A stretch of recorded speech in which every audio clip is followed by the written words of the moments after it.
সপ্তমী কেবল আচার অনুষ্ঠানের দিন নয়, এটি বাঙালির আবেগ এবং ঐতিহ্যের দিন। আর আমরা এই মুহূর্তে পৌঁছে গেছি হলদিবাড়ি ঐতিহ্য দেশবন্ধু শিশু উদ্যান, যেখানে হলদিবাড়ি দেশবন্ধু স্পোর্টিং ক্লাব। চলে আসুন আমার সাথে, ভিতরটা আমরা দেখে নিই। দারুণভাবে সাজিয়েছে হলদিবাড়ি দেশবন্ধু স্পোর্টিং ক্লাব। তাদের দারুণ সুন্দর পুজো, চোখ ধাঁধানো তার মণ্ডপ সজ্জা আপনারা দেখতে পাচ্ছেন, এবং সাংস্কৃতিক অনুষ্ঠান পাশাপাশি চলছে। তো আমরা ক্যামেরাম্যানকে বলবো সরাসরি দেখাতে। সাংস্কৃতিক অনুষ্ঠান একদিকে হচ্ছে যেমন দারুণ সুন্দরভাবে, এবং অন্যদিকে অপূর্ব পূজা মণ্ডপটি দারুণ থার্মোকলের কাজে দারুণ আলোকসজ্জার মাধ্যমে ফুটিয়ে তুলেছেন ওনারা। এবারে আমরা চলে যাব একদম পূজা মণ্ডপের ভিতরে। পূজা মণ্ডপের ভিতরে গিয়ে আমরা সুন্দরভাবে আলোকসজ্জা এবং ভিতরে আমরা মাতৃমূর্তিও দর্শন করব। তো আসুন, চলুন আমরা সকলে মিলে ভিতরে যাই।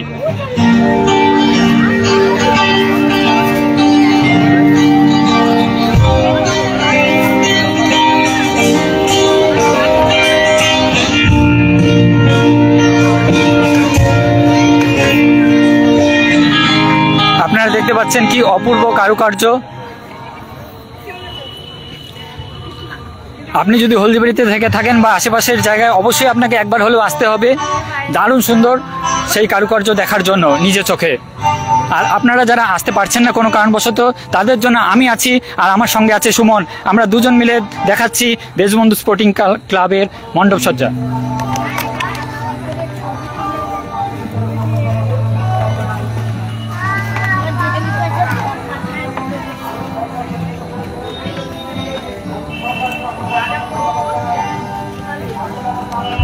সুপ্রিয় দর্শক বন্ধু, এখন আমরা রয়েছি দেশবন্ধু স্পোর্টিং ক্লাবের ভেতরে।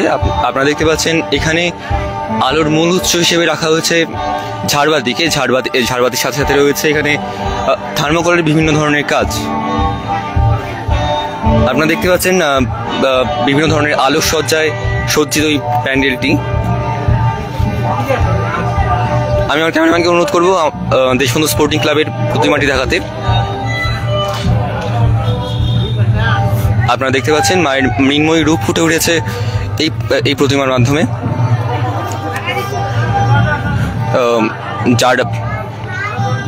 যার নির্মাতা বাবু পাল, যেটা দেবী শিল্পালয় থেকে তৈরি করা।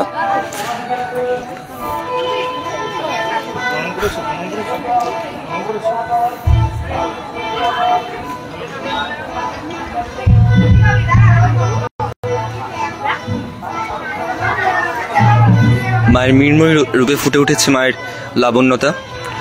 আপনারা দেখুন।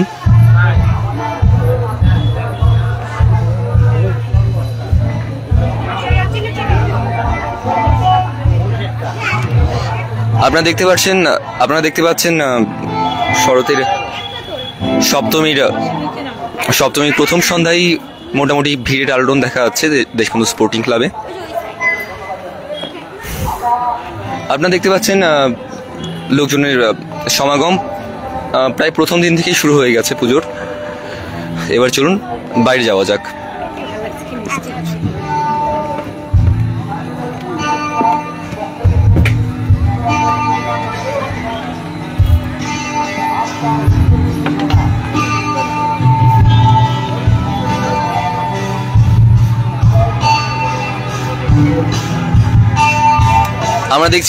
আমরা দেখতে পাচ্ছি প্যান্ডেলের বাইরেও বেশ সুন্দর কারুকার্যের ব্যবস্থা করা হয়েছে। বেশ সুন্দর থার্মোকলের মাধ্যমে জিনিসপত্রগুলো তৈরি করা হয়েছে।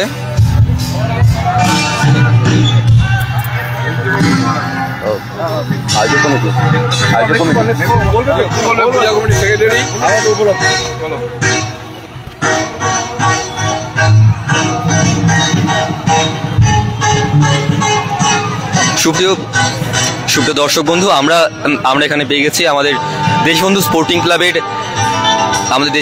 ক্লাবের আয়োজক কর্তাদের। আমরা প্রথমেই তাদের পরিচয়টা শুনে নেব। আপনার নাম? আমার নাম মনোজ বণিক। আপনি কোন পদে রয়েছেন এই পুজো কমিটি? আমি পূজা কমিটির সম্পাদক। আচ্ছা, এই থিম করার পরিকল্পনা আপনার মাথায় কেন এলো? লোক অনেক দিন ধরে এই প্যান্ডেল, রাজবাড়ি, মন্দির টাইপের প্যান্ডেল অনেক দেখেছে লোকে, এখন একটু একটু থিমের উপরে লোকের ঝোঁক, আলাদা রকম ভাবে লোকে এটার দিকে একটু নজর, আমরাও চিন্তাধারা একটু আলাদা টাইপের প্রাকৃতিক ব্যাপারটা নিয়ে আমরা একটু লোকের কাছে একটা আলাদা বার্তা দেওয়ার চিন্তাধারা আমাদের কাছে এটা আসলো। আচ্ছা, এই থিমের প্যান্ডেলটি কতদিন ধরে নির্মাণ করা হয়েছে? আমাদের এই প্যান্ডেল টোটাল 90 দিন সময় লাগলো, মানে 3 মাস। আচ্ছা, আমরা ইসি নিউজের পক্ষ থেকে এবং রবীন্দ্রনাথ জাতীয় যুব কেন্দ্রের পরিচালনায় এবং গোল্ডের পক্ষ থেকে দেশবন্ধু স্পোর্টিং ক্লাবের হাতে একটি স্মারক তুলে দেব। স্মারকটি তুলে দেওয়ার জন্য আমি অনুরোধ করব প্রদীপ বর্মন মহাশয়কে।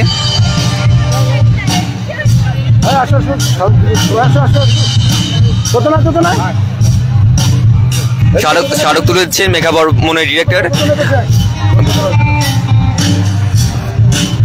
প্রদীপ বর্মন।